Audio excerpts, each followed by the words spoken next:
Ya regresamos, gracias por continuar con nosotros en este espacio y vamos a conocer ahora la colaboración que tiene para nosotros nuestro amigo y compañero periodista Napoleón López Hernández. Lluvias provocan inundación en vivienda en la colonia Buenavista. Las fuertes lluvias provocaron que alcantarillas de la referida colonia se llenaran de basura, pero además los constantes rellenos de áreas verdes donde antes eran cauces naturales están bloqueados. Por ello, las aguas no tienen dónde salir y provocaron que un domicilio localizado en la calle Sonora, esquina con Andador Quintana Roo de la Manzana 46, lote 24, subiera el agua casi medio metro. La afectada, de nombre Sara Gómez Ramírez, que vive con su esposo y dos menores, dijo a Protección Civil que sus pertenencias como camas, ropero, refri y ropa se echaron a perder. Además, según el coordinador de Protección Civil Municipal, José Manuel Tosca, existe el riesgo latente que de nueva cuenta les afecte las lluvias porque seguirá lloviendo. Otras viviendas de la misma calle podrían sufrir inundaciones si las alcantarillas no son desasolvadas por la autoridad municipal. Según el coordinador de Protección Civil, hasta el momento es la única familia de la colonia Buenavista la afectada por las lluvias.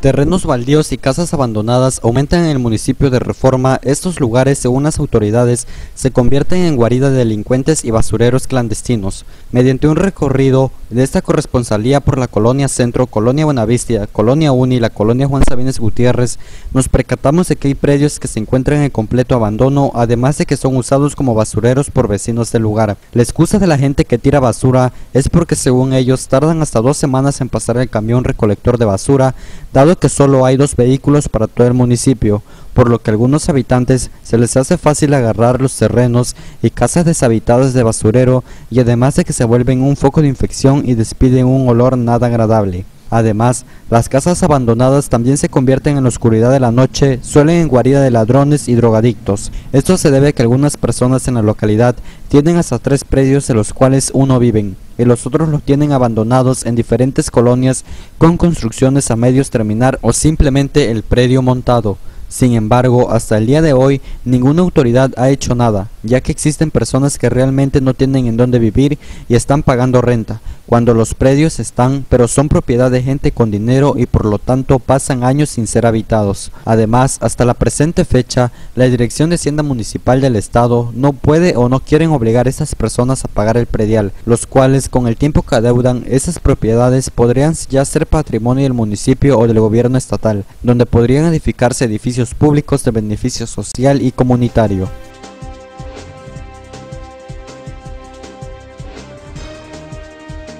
Lluvias provocaron hundimientos en varios puntos de la colonia San Miguel de este municipio. Personal de Protección Civil evalúa los riesgos ante la posibilidad de que varias casas sean afectadas por el fenómeno natural. Miedo y zozobra prevalecen entre los comuneros de San Miguel de este municipio, localizado en la parte alta de la Sierra de Chiapas, donde las lluvias y quizás ríos subterráneos comenzaron a provocar que la tierra comience a hundirse.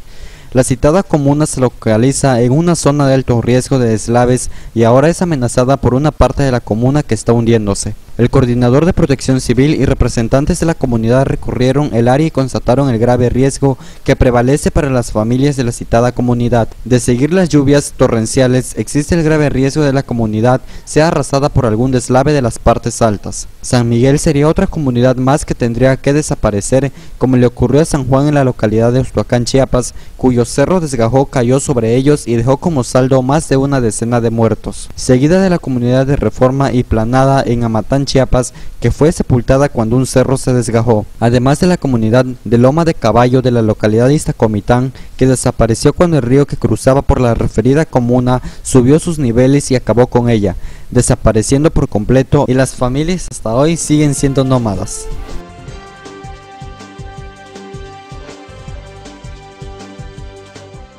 Para abatir la delincuencia en esta ciudad se necesitan unos 150 elementos de seguridad pública municipal, además de 10 patrullas. De lo contrario, seguiremos en las mismas condiciones de inseguridad.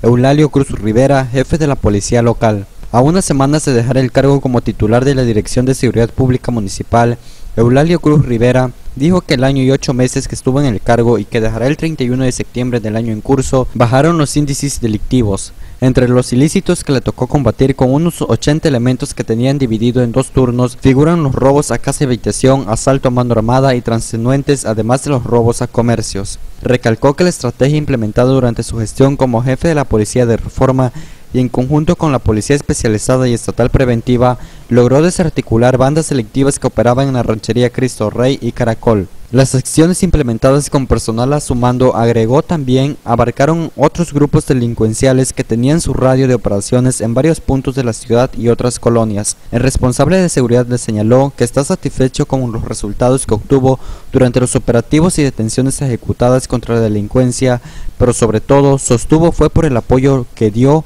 la ciudadanía, que al denunciar a los delincuentes, hoy estos purgan largas condenas en el penal de Pichucalco y otros más en el reclusorio de máxima seguridad El Amate. Finalmente remató diciendo que la persona que vendrá a relevarlo tendrá que poner mucha paciencia para lidiar con elementos de la misma corporación y con la gente afectada o familiares de detenidos, quienes en muchas ocasiones tratan de intimidar o amenazarlo a uno. Ahí se aplica el criterio y sobre todo se actúa pegado a la ley, concluyó.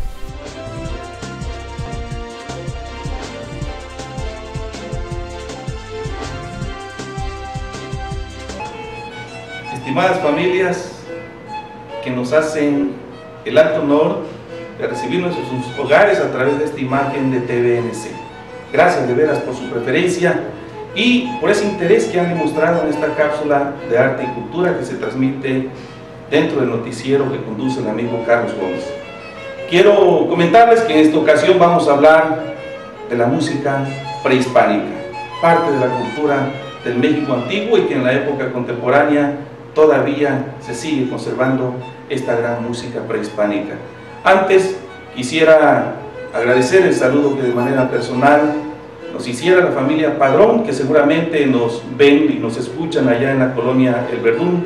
Gracias de veras por esos comentarios que hacen que mostremos más interés al integrar cada una de estas cápsulas. También un saludo afectuoso al profesor Raúl Hurtado Martínez, quien nos mira allá en la comunidad de su hogar, junto con toda su familia. Le agradezco los comentarios que ha hecho llegar a este servidor en relación a la cápsula de arte y cultura. Por ustedes trabajamos todo este equipo que conforma el noticiero de TVNC, la gerencia general, la dirección de este noticiero y a todo el personal técnico que hace posible que lleguemos a todos ustedes. Muchas gracias por su preferencia y los invito a que veamos esta cápsula de la música prehispánica.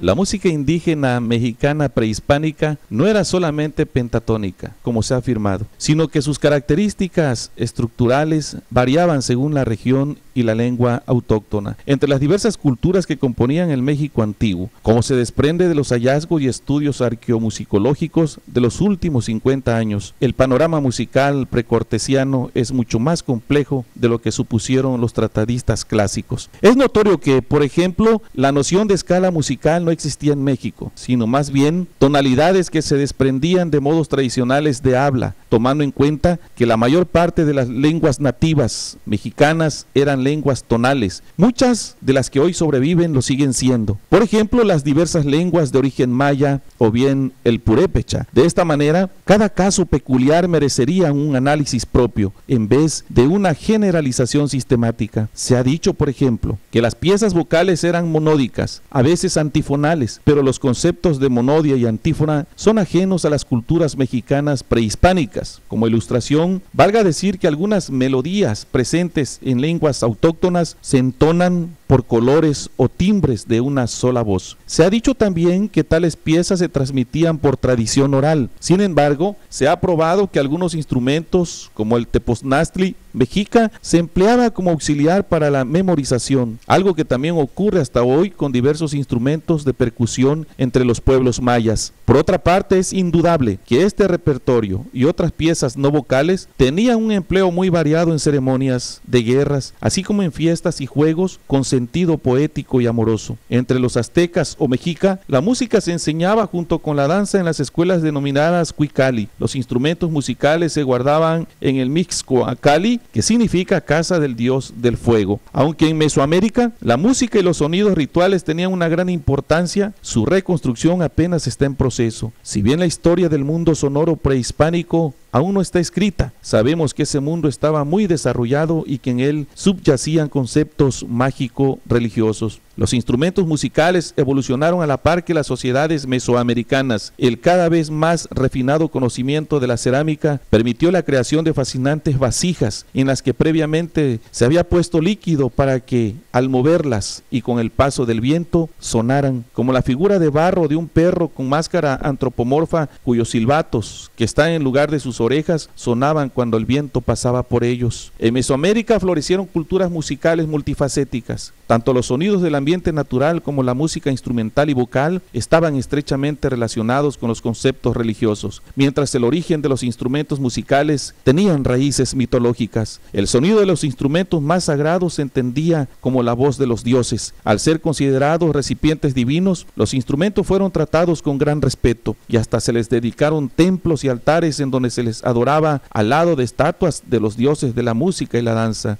La investigación de las culturas musicales prehispánicas en Mesoamérica se basa en el estudio de una gran cantidad de artefactos sonoros y de representaciones en las artes que manifiestan un empleo ritual de la música y la danza. Las fuentes escritas de la época colonial temprana proporcionan informaciones reveladoras. Además, se realizan comparaciones con la música y las danzas de grupos étnicos contemporáneos en las cuales aún sobreviven elementos prehispánicos con gran profundidad histórica. Los orígenes de la música en Mesoamérica se pierden en la oscuridad de la historia. Sin embargo, es probable que con los primeros pobladores del continente llegaran las flautas de hueso que en el viejo mundo ya eran conocidas durante el Paleolítico Superior. En el grupo de instrumentos musicales prehistóricos manufacturados por los cazadores-recolectores se encuentran los silbatos de hueso con una perforación que producen sonidos de animales. La imitación de sonidos naturales constituía un remedio eficaz y era un medio mágico de comunicación. La imitación de sonidos de animales para la cacería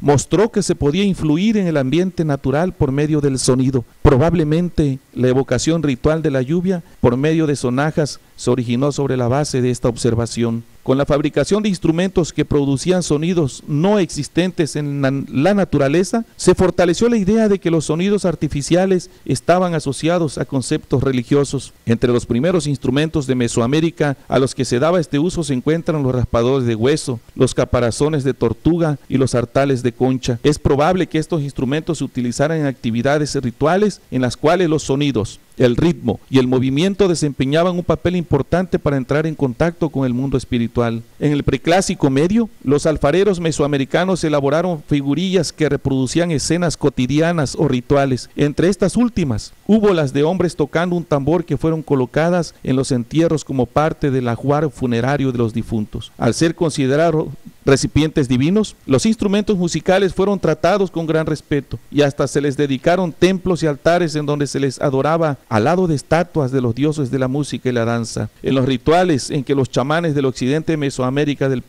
clásico tardío lograban estados de éxtasis religioso, se tocaban flautas dobles que producían interferencias en las ondas acústicas y estas se transformaban en sonidos de efectos psicoacústicos, como por ejemplo la flauta doble de cerámica y el raspador de piedra. Otros instrumentos más que se utilizan para ejecutar los sonidos de la música prehispánica son, por ejemplo, troncos de árboles huecos, varas de bambú, caracol de mar, conchas, piedras huecas y livianas. En suma, instrumentos puramente naturales, pero trabajados artesanalmente hablando por nuestros artistas contemporáneos de la cultura prehispánica. Amigos televidentes, nos vemos en la próxima cápsula de arte y cultura con su amigo Antonio Noriero.